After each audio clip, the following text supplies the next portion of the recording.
Welcome to Taranaki Foodies with Area 41. The tastiest food show on the Most FM.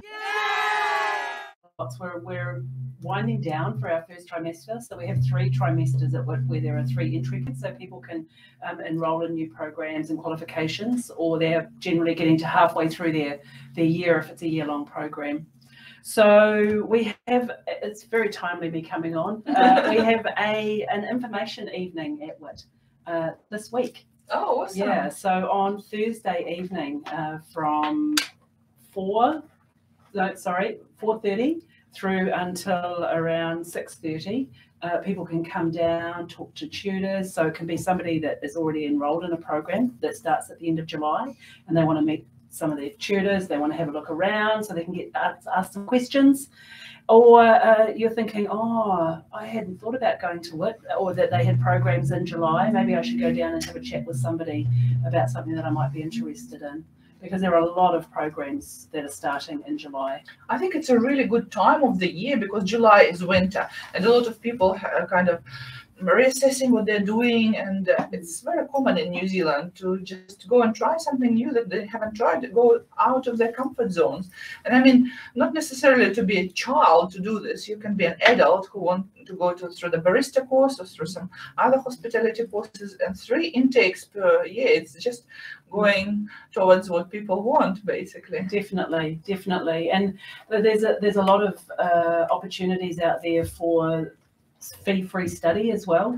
And so there's one area called TTAF, which is the Trades Targeted Apprenticeship Funding.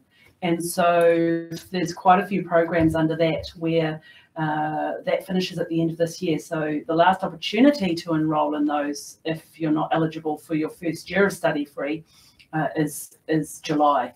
So you would need to enrol in them then. And so that's all of the trades area. So who funds it? Is it like privately funded or no, government funded? It's the government. So it's the Tertiary Education Commission that put these initiatives in place so that industry and areas where there's a high demand for need for staff try and encourage people to go into those fields to study so that they can meet the demand. What are the requirements to be able to enjoy this free education?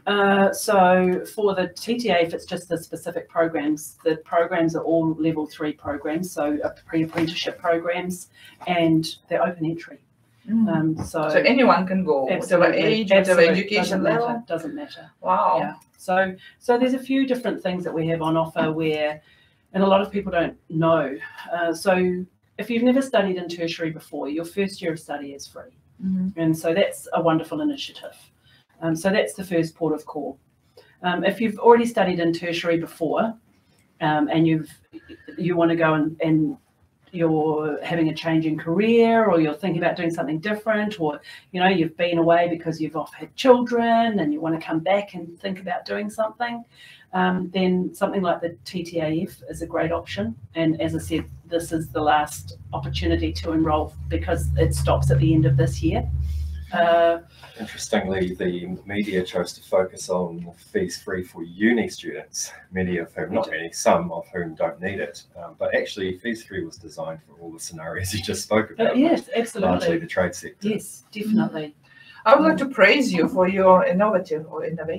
What's correct word? Warwick? Innovative or innovative? Innovation. Yeah, innovation approach to teaching your students. I've seen your food caravan around, which was powered by kids, and I mean, most of them who study, they'll work for someone, and some of them will own the business later on. And what better opportunity? Something like a food caravan. They can go to an event and be the owner of a business for one day, and there is no obligations or something like that. Tell us more about what you do around this. Our food caravan is called Te Waka Kai, and we Beautiful. started that up last year.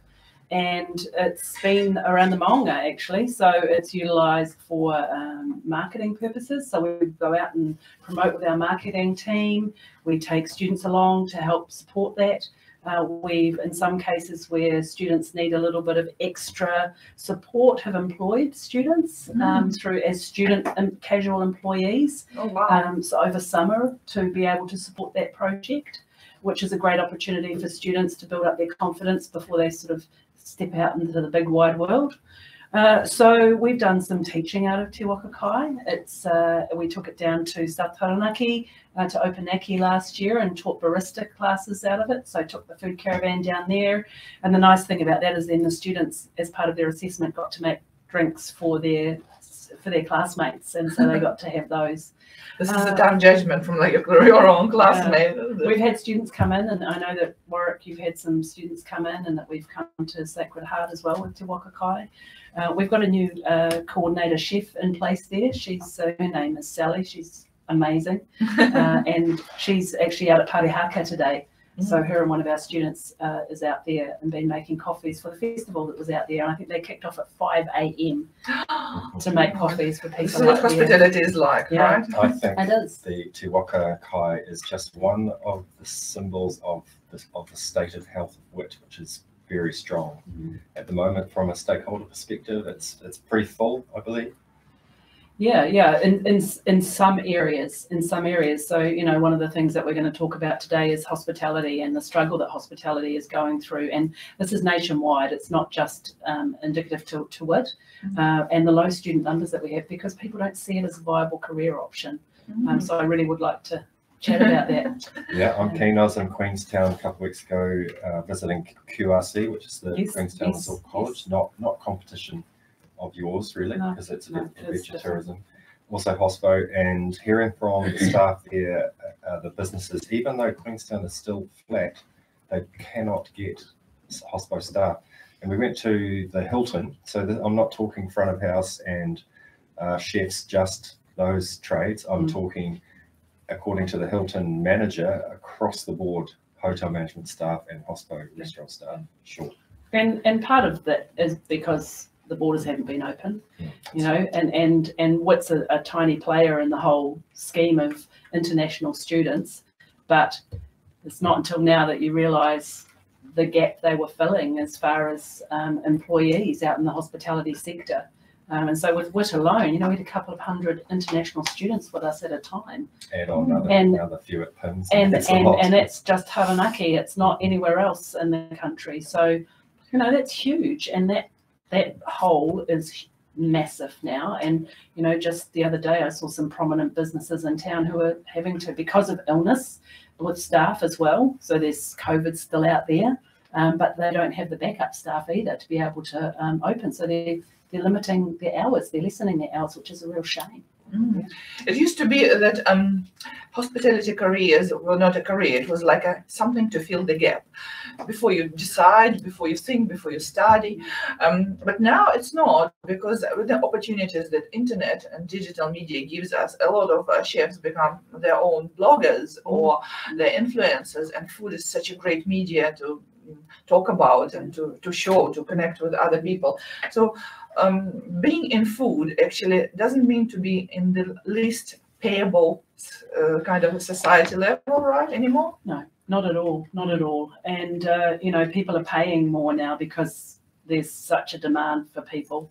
You know, I don't know if anyone has seen, and I'll get you to share it actually, Alina, on Facebook, is one of our ex-students, Neris Whelan, who was in our winning Tote Dior team when we went to comps in 2015. She's been out in the big wide world. She was a pathway student, actually. She did Trades Academy and then pathwayed all the way through. Amazing, amazing woman. She's written a book and has just won an award for that. She's involved in and going to be moving back to Taranaki because she's been up in Auckland.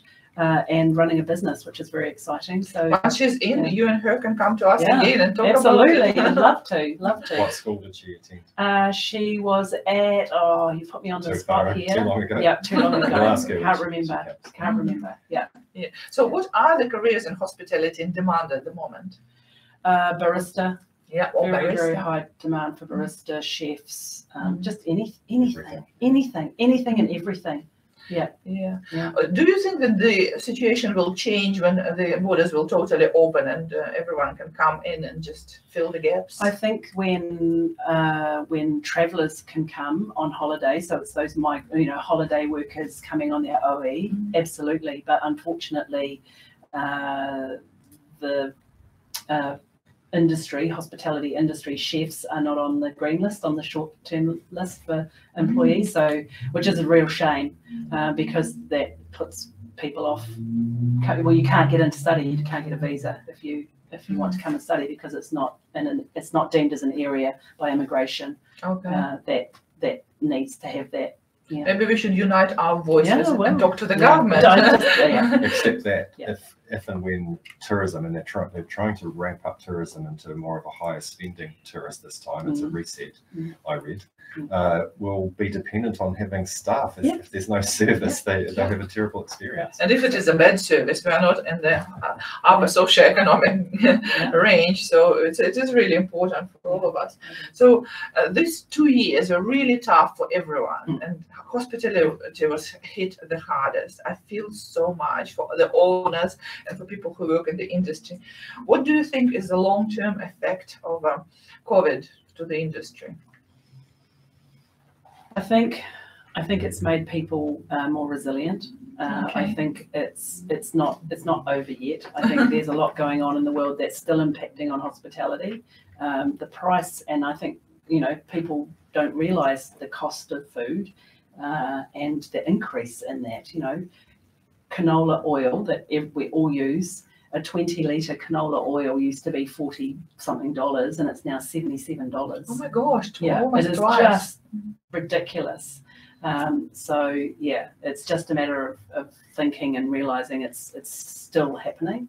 I think it's as you said, it's resilience. It's also adjusting to a world where disruption is kind of normal, because it's supply lines and shortages and inflation and spikes in labour and other that we talked about before, other services. Yeah. Also, I think it also made people who are the bosses, the business owners, to value the staff more, because suddenly there's a shortage and you realize that skills can be easily replaced, and something that we does continually develop the level of people in the industry is also quite important. And you can't replace skills with anything. You can't talk people into something that they don't know nothing about. That actually has shown us that the employability skills that we've always talked about and always valued, and sometimes not valued enough in the secondary system, I have to say, those who have those are the ones who have prospered, because they're flexible, they're resilient, they can adapt, they can change, they can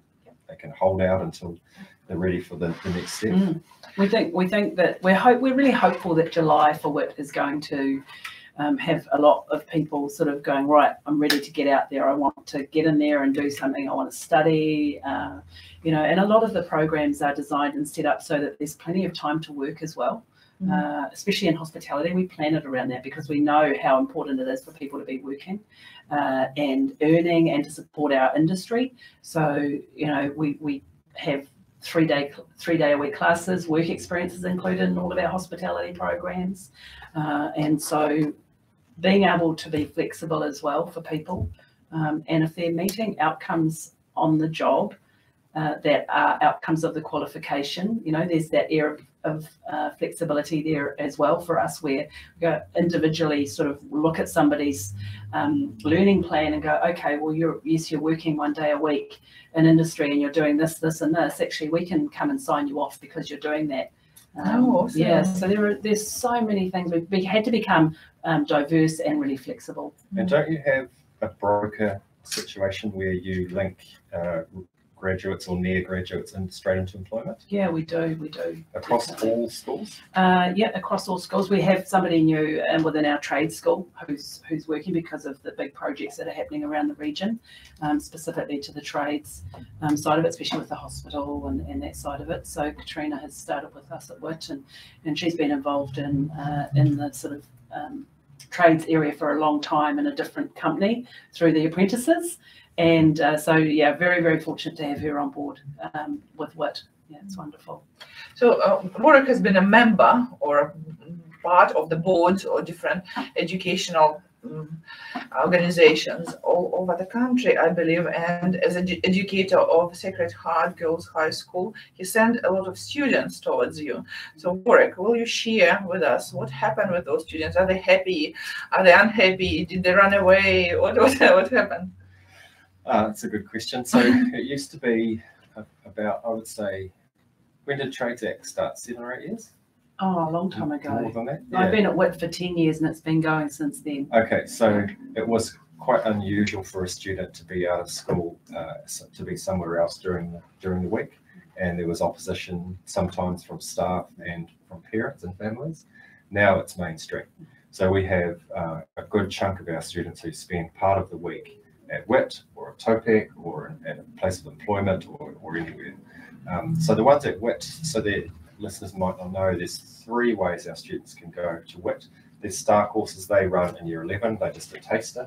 There might be 1 unit standard and a few credits. Year 10. And year 10, start year 10. Yeah. So the idea is that at age 15, young people are starting to think about if polytech or tertiary education is for them, they can go and check it out. So then if they decide that it is, they can go back in year 12 at Trades Academy, which is 1 day usually. Any 2-day ones? I don't think so. For the Trades Academy. I know there's a couple of 2-day ones, and we've also got a 4-day one. We have our Boulder batch, which is a 4-day trades one. That's under Trades Academy as well. So there's a bevy of different ones. So mostly 1 day, mostly level 2, but there's mostly. And then if they decide that they wish to carry on in year 13, they go to what we call 3+2, which is 2 days at WIT and 3 days at school. And a lot of those 3+2 courses come with a New Zealand certificate. So cookery, for example, New Zealand certificate in cookery. Food and beverage, we do fitness and makeup, skincare and makeup. So does it mean that you are not finished, you're not finished with school yet, but you already get towards your professional career? Absolutely. So when you finish school, you can just go to employment with them? You can go to employment, you can go to a higher level.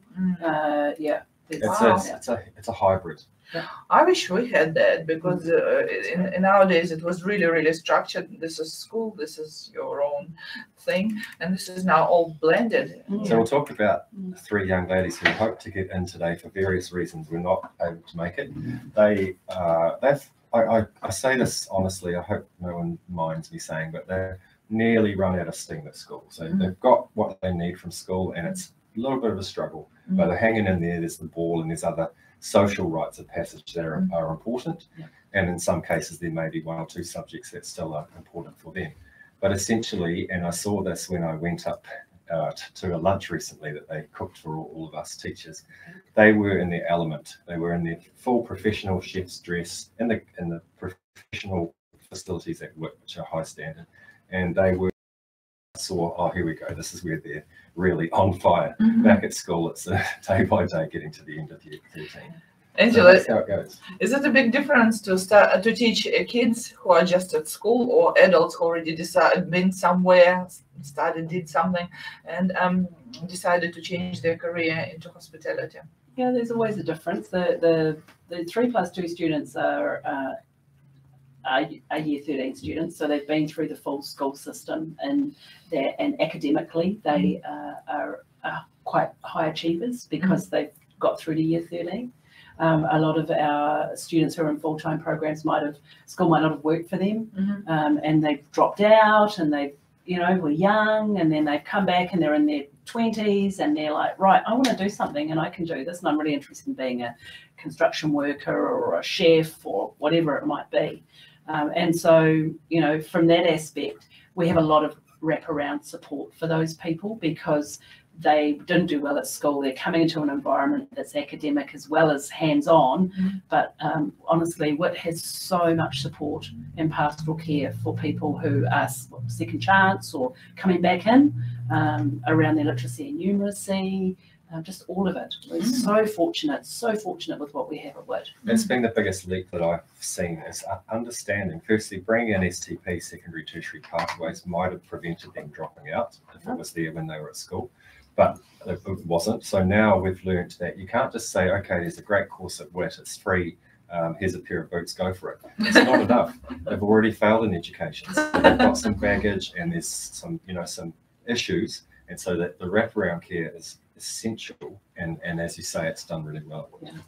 We're going to listen to the music soon, but the last question I was going to ask you before the music is, you know, kids went through the free education at school, and now they're offered free education somewhere else. Do you think that it kind of devalues the value of education, or do you think it's opposite? It gives a chance to those who would never be able to reach it otherwise? I think it gives opportunities for people who would not have thought. It's a lot of money. Yes. You know, and people don't realize how much it costs to run a program. It's massive. It is. It's huge. And what people also don't realize is that the government pays money as well. So the actual course, so let's say we're talking about a 15-week food and beverage course that is $3,500 fees. But in behind that is also money that the government pays to help pay for that, for the staff, for the facilities, for the resources, all of it. It's huge. We know university degree costs a lot of money. Yes, the fee's free in the first year, but you still got to pay after that. Yeah. But once you're in, it's easier to see that you're investing in yourself.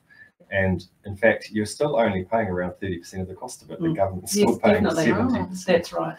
So, and Māori Pacifica trade training, which I haven't talked about, is also still available. So if you're Māori or Pacifica, it's also, if you don't fit into the TTAF funding, or you don't fit into the first year of fee free, there's also support around the MPTT funding scholarships as well. So jump on the website, www.wit.ac.nz, and have a look. Or write down a comment under this show, and we will readdress it to our beautiful Angela. Let's listen to the next song. Don't Stop Me Now. I love this. My son loves Queen, and we watched the movie about Queen. This is so awesome. You can put your things on, and we will show it on the screen.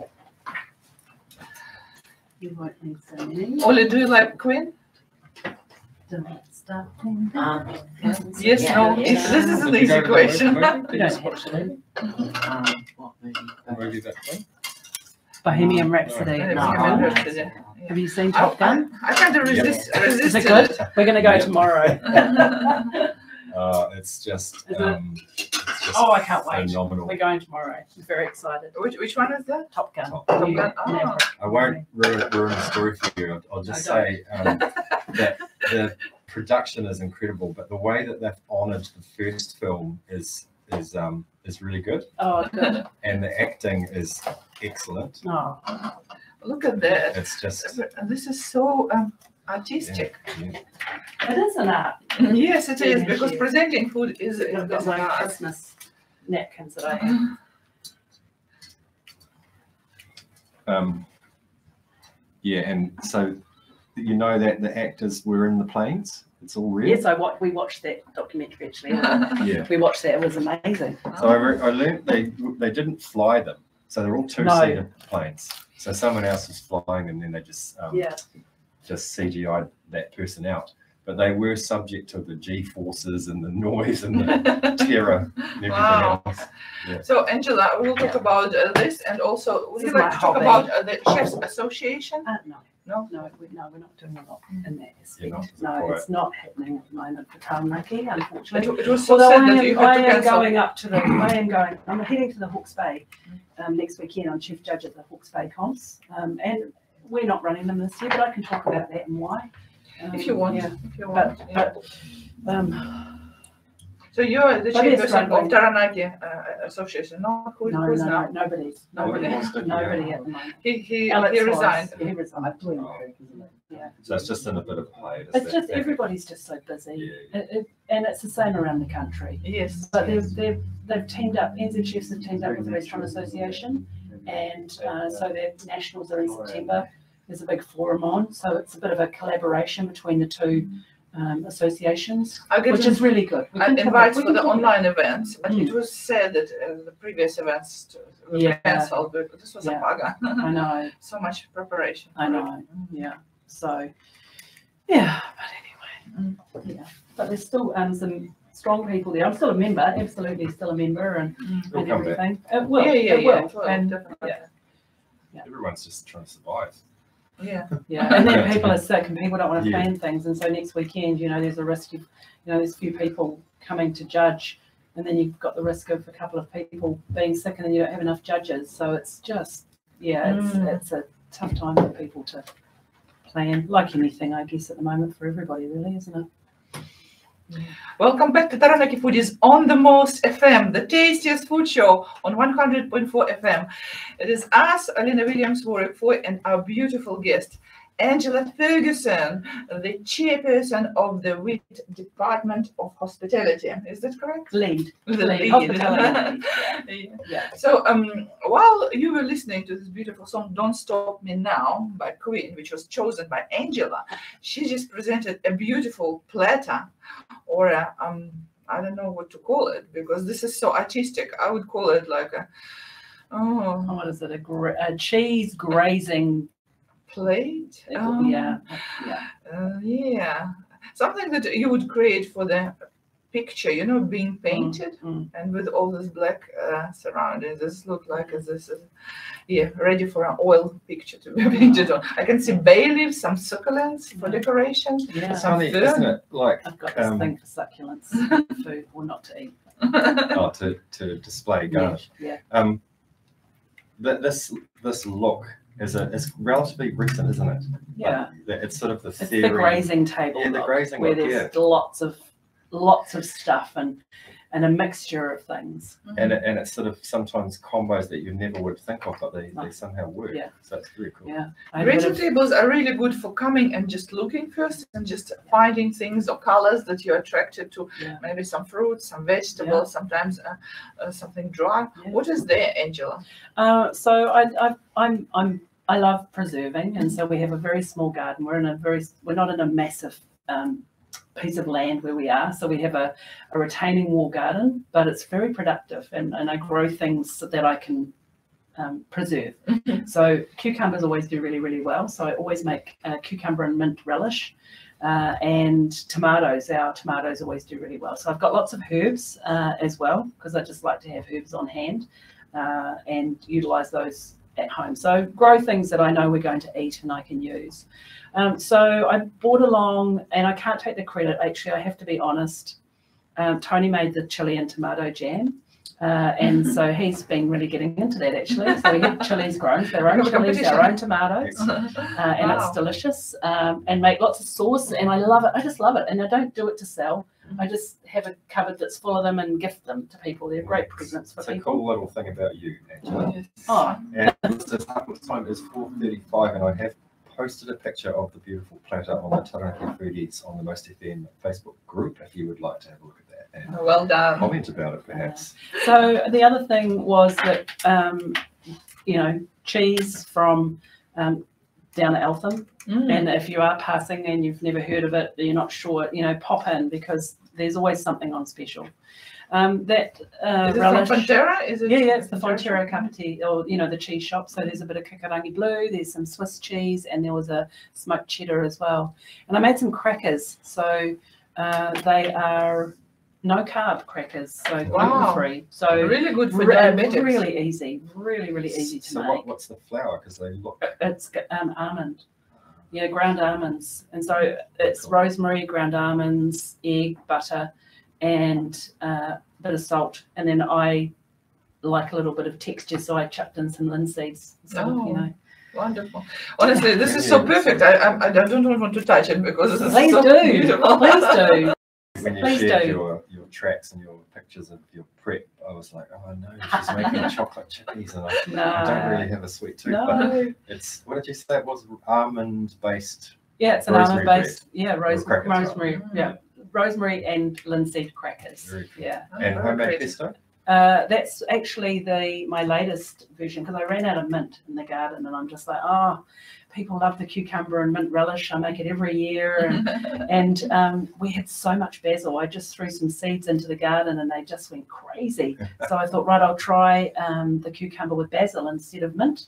And so you're getting to try that. So that's a cucumber and mint. That's right. Yeah, please. Awesome. And then we will have a review from people who tried it. So there's a little one each, a little package each. Awesome. Yeah. Angela, while they're trying, Yeah. can you please answer my question? Sure. Who is your ideal student? And if you imagine someone who will come through the door and you look at them and you say that, hey, this person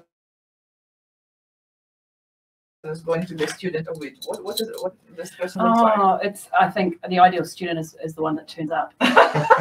Anyone who comes through the door is the ideal student. People that turn up. That if you attend, you're more likely and you will be successful if you're there. The support that's there for students is phenomenal. Somebody that wants to be there, somebody that's passionate. But it's hard to.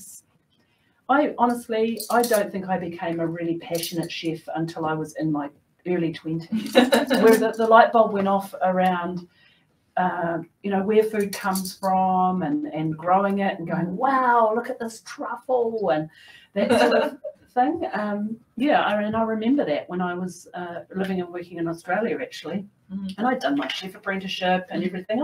I loved it. I really enjoyed it. It was a fantastic time, but my passion for food and interest in the different varieties and types and where it's grown didn't happen until I was in my 20s. So to expect people who are coming in new, there's very few people that are really passionate like you are, but it comes. I must admit, your passion to food is very contagious because when I met you first, I was thinking, oh, this is a tickle of excitement. This is the right person I'm with, and this is really, really exciting. So tell us, what are the closest events? What's happening in Wheat in the closest future? We have our Impressions restaurant, which is open, and if you jump onto the WIT website, there's all of our events for the rest of the year, actually, our dinners and lunches and things that we have happening. So just for people who don't know, Impression Restaurant is part of the WHEAT curriculum, and the kids study. So you go and you be a guinea pig, and they study on you how to serve, how to cook, and other things. So you're not only eating on a fracture of price, but you also help local students to grow their skills. That's right, absolutely. So, and I went to a dinner the other night, a set menu dinner, and it was wonderful. It was really, really nice. I know, Warwick, you've come to some lunches and things, and the quality and the standard of the food is excellent. I would never forget this Alaska bomb that I had once there. This was like immaculate. It was worth like a 5-star restaurant. It was really good too. We've got a schools open morning as well. So if there's any secondary school students out there, that's on Friday actually. So I know that students can register with their careers advisors and through the school and come along, and we've got workshops running around the whole of WIT. So they can choose 3 areas that they'd like to go and have a bit of a taster of to see if it's something that they might be interested in for either their secondary tertiary pathway journey, where they might want to be interested in Trades Academy next year, or they might be looking at coming to WIT full-time next year to study. Is it your open day you're talking about? It's a school one only, so schools are invited, so it's not open to the public. That's on Friday, but Thursday is our open afternoon and early evening for people that want to come along. And so jump onto the website,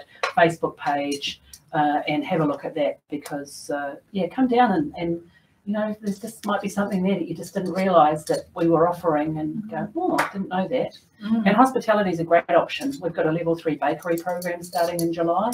We've got food and beverage level 3. We've got a level 4 cookery program. So it might have been that you did level 3 a few years ago and you've just been off doing whatever, and you're like, actually, I wouldn't mind upskilling a little bit further.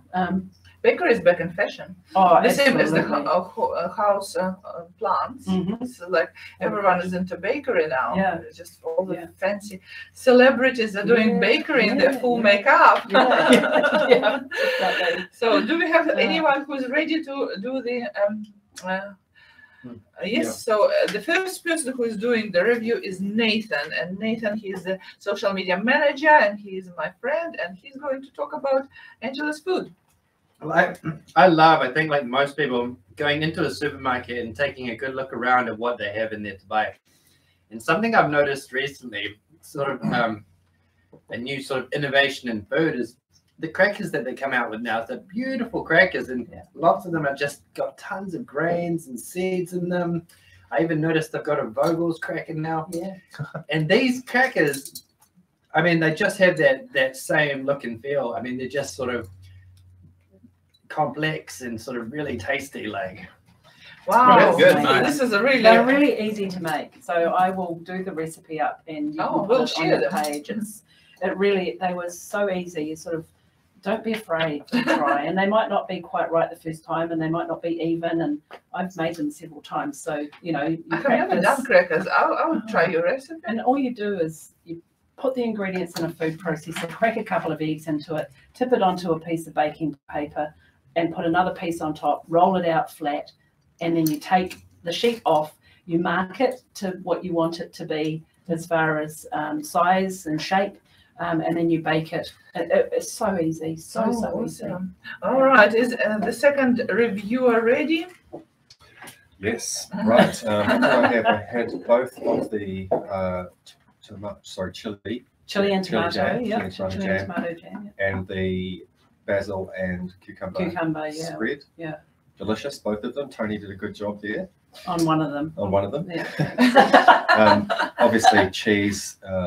Okay, to tell you, you might not know this, Angela. My grandfather worked for the New Zealand Dairy Board, and he was a cheese inspector. Oh wow! And such a job, cheese inspector. I love that. So he would travel around Taranaki dairy factories back when there was 157 of them, or whatever it was. Now there's one, and he would test the cheese.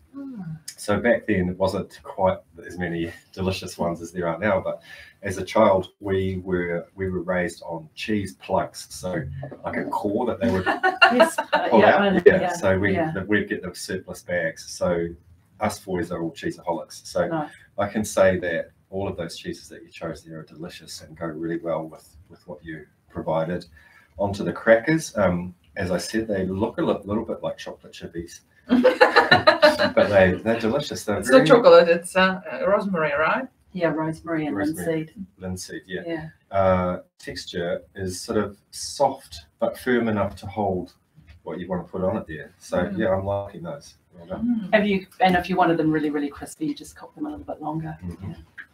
Well, we have two different intakes about this platter, and now the third one by olive oil. Let's listen. Yeah, as Nathan was saying, there's a lot of new kind of like healthy looking crackers, and I've tried a couple and I haven't liked some of them. But these ones are really nice. They have a really nice texture, and they go really well with the cheeses, and they just taste really good. Yeah. Great. Thanks, Ollie. And they are very, very healthy for those who are gluten-free intolerant. Oh, those who are diabetics, they can have this. And creamer chips? No, actually, they're freeze-dried nectarine and peaches. Really? Yeah. Another healthy addition. Oh, awesome. I think it's a perfect time to listen to the third song, which is called Your Man by Josh Tuna. Yeah. Good. Love his voice. So deep. Yeah. And also it's kind of a range. Yes, so he has a low parts and quite a high parts, and this is like amazing. Have you heard it before? You need to listen. You need to hear it. Absolutely. And also, when you listen to a voice like that, you think this man is so skilled. He can do something in the kitchen and somewhere else in the other department, which a little voice suggests. I do like country. I love country. I wanted to be a country and western singer once. You'll be a great one because everything you do turns out really well. I love it. Yeah. I think it's also very current because Zoom generation millennials, they're pickers. They like to with their hands, and also they like to pick food rather than have a full meal like we used to have. And also I've noticed that a lot of restaurants are kind of attending this. Like if you go to any restaurant, there is a burger there, and sometimes there are several burgers and things, something that you can pick up from the plate. Platters are huge and other things. Yeah. What's your favorite discovery recently in any restaurant? Did you find something exciting? I can tell you mine if you want. It's also the picking stuff. You tell me you. It was a deep fried baby octopus. Oh, octopi. Yeah, so they're also quite crunchy but healthy because it's seafood. Of course, you don't eat it every day, but it's very pleasing and it's very nourishing at the same time. Yeah, crunchy. So yeah. This is actually from this Viadit project at Vietnam Nom. That's where and that's we've it's become a Saturday So Tony finishes work at lunchtime, gets home, let's go out for lunch. And so we've been going down to the Liadet project, and I love their rice noodle salad, just fresh and light. And I had a duck one a couple of weeks ago. It was so delicious. That's probably my most lovely experience, actually. Sitting there, Tony has a craft beer, and it's lovely. It's really nice. Yeah. Yes. Wow, we're coming close to the end of our show. Oh my gosh, it goes quick. Yes, we've been talking for 50 minutes. Normally we do it for 30, but it was. So please don't be shy. When next time you have someone to send us, you can send people from your food caravan, of students and the tutor. Yeah. Just we will always make space for you, even if we have a guest. We will. Okay, I'll do that. Because it kind of a nice reach. Some people will hear it on the radio, some people will see it on socials. And, I mean, our group is over 500 members, and it's not the hugest group, but they're very active, and foodies are. It's the basis of everything, I think. never be without a job. That's right. Yeah. And life skills, just the life skills of being able to cook. Yes. And I discussed it with my son. I said that I don't want him to be dependent on someone for essentials. Like, I want him to be with someone whom he loves, because he loves them, not because he needs someone to cook for him or clean for him or do something like that. This is like a self-sufficient survival skills. Yeah, that was a good pick, Angela. I've just looked him up. Josh Turner, he's from South Carolina. He's 44 years old, and he is married to Jennifer, and they have 4 sons. And do you know what their names are? No. They're unusual in a typically American way. Hampton, Colby, Crawford, who goes by the name of Marion, I don't know why, and Samuel, who goes by the name of Hawk. Oh, there you go. There you go. Yeah. I think he's got an amazing voice. A friend played it a couple of years ago, and I hadn't heard it, and was just like, wow. That's amazing. Bit of a country and western fan. Much to my brother's disgust. He has. There's a place for country music. It's honest music. I love it. He has released a lot of albums. I'm just checking out his studio albums in the 2003, and since then another 7. So he's quite prolific, isn't he? Awesome. Well, thank you so much for coming, for sharing your food and sharing the wheat news, because we always wanted to support the local education. And now we're going to take some selfies and post them on Instagram and Facebook. Tune into 100.4 FM every Saturday at 4 p.m. Remember, there is a live recording of the interview online on Taranaki Foodies group page. And meet you next Saturday. Bye-bye, my gourmetarians and gourmet nuts. Bye-bye, everyone. Thank you. Lucky day.